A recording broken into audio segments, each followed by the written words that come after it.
नई दिल्ली विधानसभा के चुनाव जल्द होने वाले हैं। अनाउंसमेंट कुछ ही दिन में हो जाएगी और 23 फरवरी 2025 को जो दिल्ली विधानसभा का कार्यकाल है वो खत्म हो जाएगा और ऐसे में अब बीजेपी, आम आदमी पार्टी और कांग्रेस की ओर से कैंडिडेट्स का अनाउंसमेंट भी कर दिया गया है। लेकिन नई दिल्ली सीट बड़ी इंटरेस्टिंग रहने वाली है क्योंकि नई दिल्ली सीट से आम आदमी पार्टी से अरविंद केजरीवाल खुद उतर रहे हैं और बीजेपी ने प्रवेश वर्मा को उतारा है और कांग्रेस की ओर से संदीप दीक्षित उतरे हैं। अब देखिए, एक 2 बार का सीएम रह चुका और 2 एक्स सीएम के बेटे, क्योंकि प्रवेश वर्मा साहिब सिंह वर्मा के बेटे हैं, संदीप दीक्षित शीला दीक्षित के बेटे हैं। इन तीनों के बीच में त्रिकोणीय मुकाबला देखने को मिलेगा। और अगर नई दिल्ली की बात करें तो बहुत ही हॉट सीट है। उसकी वजह समझिए, मिनिस्ट्रीज वहीं पर हैं, सीपी नॉट प्लेस जैसी प्राइम लोकेशन है, वहां पर बड़े बड़े अधिकारी रहते हैं, बड़े बड़े मंत्री रहते हैं, साथ साथ जो बड़े बड़े बिजनेसमैन हैं उनके महल भी उसी इलाके में है। काफी प्राइम एरिया है और इसलिए भी बहुत इंपॉर्टेंट है। सरकारी कार्यालय भी वहीं पर हैं। लेकिन अगर आप समझें कि ये मुकाबला क्यों अहम है, एक तो परंपरागत सीट ये कांग्रेस की रही है क्योंकि 2013 तक शीला दीक्षित लगातार जीतती चली आई हैं। हालांकि 2013 में अरविंद केजरीवाल ने उन्हें हरा दिया था, लेकिन उसके बाद से अरविंद केजरीवाल लगातार बने हुए हैं, इस सीट जीत दर्ज करते रहे हैं। इस सीट पर ब्राह्मण वोटर काफी, भले ही परंपरागत सीट कांग्रेस की रही हो, लेकिन ब्राह्मण वोटर भी काफी हैं, सिख भी हैं, पंजाबी हैं, कुछ दलित भी हैं।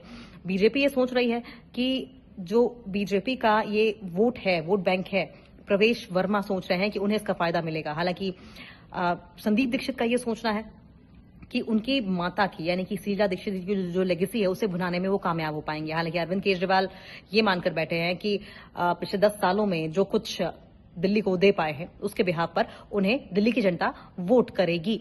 लेकिन पंजाबी और खत्री समुदाय भी इस सीट पर प्रभावी भूमिका में रहा है। अच्छा खासा वोटर्स का दबदबा इस सीट पर रहा है।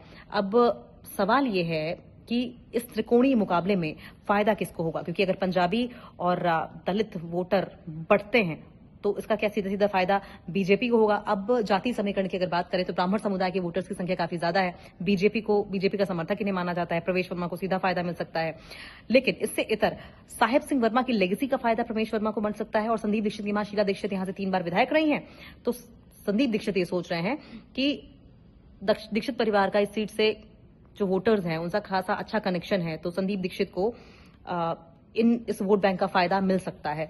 तो इस चीज को लेकर संदीप दीक्षित काफी आश्वस्त दिखाई दे रहे हैं। मुकाबला त्रिकोणीय है और जिस तरीके से कैंडिडेट्स को उतारा गया है, अरविंद केजरीवाल जितना आसान समझ रहे थे उतना आसान तो दिखाई नहीं दे रहा है, लेकिन बड़ा दिलचस्प ये मुकाबला होने वाला है। लेकिन अगर इससे पहले की हम बात करें, हम चलिए 2020 की बात कर लेते हैं। तो 2020 में अरविंद केजरीवाल आम आदमी पार्टी से थे, इस सीट से उतरे थे, जिनको 46,758 वोट मिले थे। बीजेपी ने सुनील कुमार यादव को उतारा था, जिनको 25,000, लगभग आधे से थोड़ा ज्यादा वोट मिला था। और रोमेश सभरवाल कांग्रेस की ओर से उतारे गए थे, महज 3,000 वोटों पर सिमट कर रह गए थे।